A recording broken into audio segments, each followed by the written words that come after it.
additional operational funding for the 4 additional beds to make this a 10-bed hospice for good. So, thank you to you, the community, for believing in.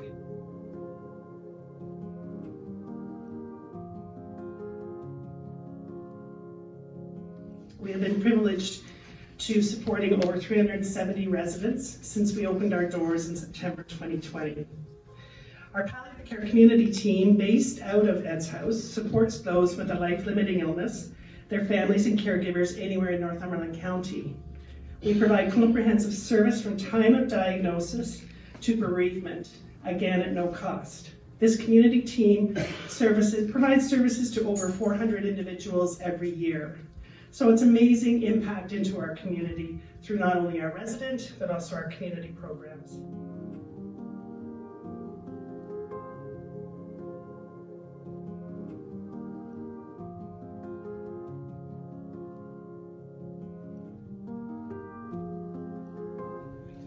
I think there is no greater cause that can galvanize a community than hospice care, compassionate end-of-life care. And you'll hear about the impact, and it's famously said that people truly understand when a family member or a loved one or a friend has gone through hospice, and how important that is for providing dignity in someone's final few hours. So today is really all about you. I mean, thank you. My words are but words for this community, because if it's not for all of you, this wouldn't have happened here today. When this hospice was built, and I remember the sod turning, it was a few months after I was first elected, and I remember getting pulled by the ear by Brian Reed that day. It was said, we're gonna rough in 4 additional beds. You better provide the funding. And there's nothing more exhausting than, you get there, it's a sod turning, and you think, this is good, we're moving, and they're already pulling your ear for more money. So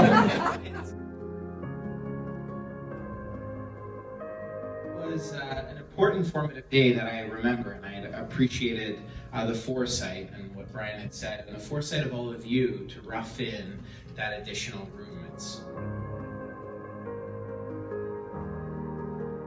rough it in. You'll hold government. Sort of counterintuitive. You'll hold us over the port barrel if you do that, because then you've got us. And it was such a wise move by you, the community, to do that.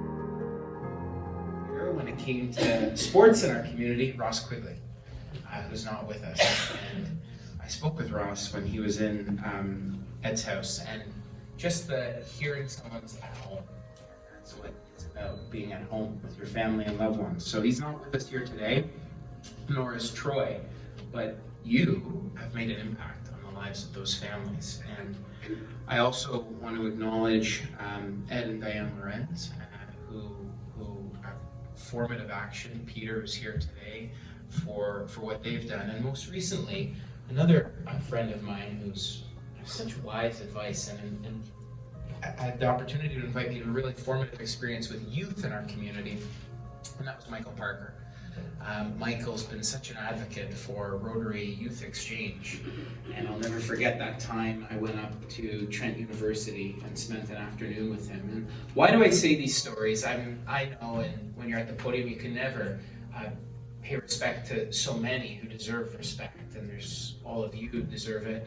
But these are the faces of our community leaders who've given so much, who aren't with us here today, but who matter, and providing compassionate end-of-life care for them and for others, free of charge. For the names perhaps who aren't as active in our community, but who matter just as much, families who get up each and every day to work hard in our community, who are provided free care. So thank you to the clinicians and to the healthcare professionals who work there. thank you, Trish and Sherry, for your advocacy. I mean, you've got to know that public policy is a two-way street, and they're always in the office advocating with government, and I greatly appreciate that. So in closing, thank you for having me here today, and to the Parkers, who you'll hear, their words are better than any in underscoring the importance of hospice. So thank you all for your support of Ed's House and Hospice.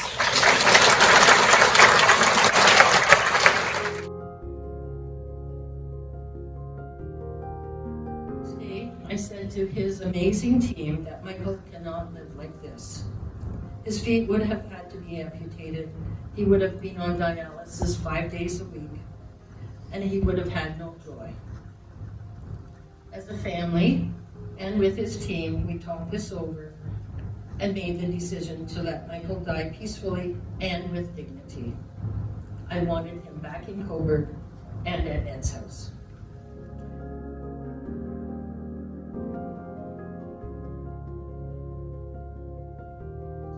I explained again what was happening, and he said, "It looks as though I'm dying."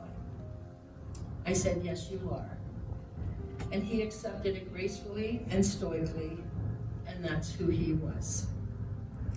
Dr. Emma Smith, a family friend of Trenum and Brett's, took on the arrangements for Michael's admittance to Ed's house, and luckily, there was a bed available. He was transferred on Thursday, January 19th in an ice storm. Our daughter, Hope, accompanied her dad and kept in touch with me constantly. She said Dad was in a lot of discomfort, and I relayed this to Emma, who had an injection ready the minute Michael was admitted to Ed's house. Michael was placed in one of the beautiful rooms overlooking the field. He had a colorful gown and a matching pillowcase. He was made comfortable, and we were made comfortable. I told you that Michael had perfect attendance at Rotary. Well, the next day, being Friday, he insisted on attending Rotary by Zoom. He wasn't going to miss his last Rotary meeting. Over the next couple of days, Michael was visited by so many people, and the staff at Ed's house took it in their stride. I'm not sure if he still holds the record for the highest number of visitors or not. Yes. There's your answer. There were stories told, and some may even had some truth to them. Goodbyes were said, and many tears were shed. On Sunday morning, Lynn Hardy arranged for some Rotarians to gather outside and have a sing-along with Don Owen on guitar. Was that too much for the staff? Absolutely not, they informed.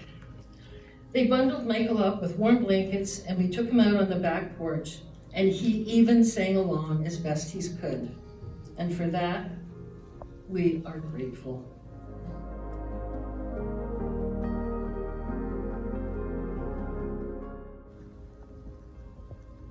Ed's house offers so much more than just the time you're there with the person who's passing. It's the time after, it's so much longer.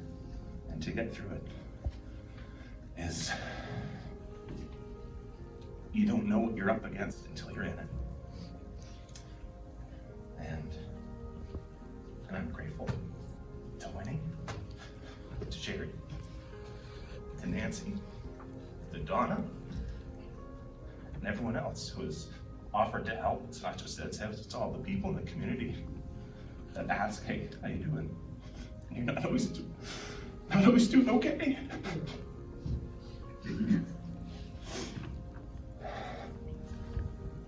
But we will. And if it's our dad, I miss my sister. But if you're missing somebody, there's always a place to go to talk to somebody about it. And they care, and they'll help you get through it. And the funding of this place, places like this, helps so many people. Thank you.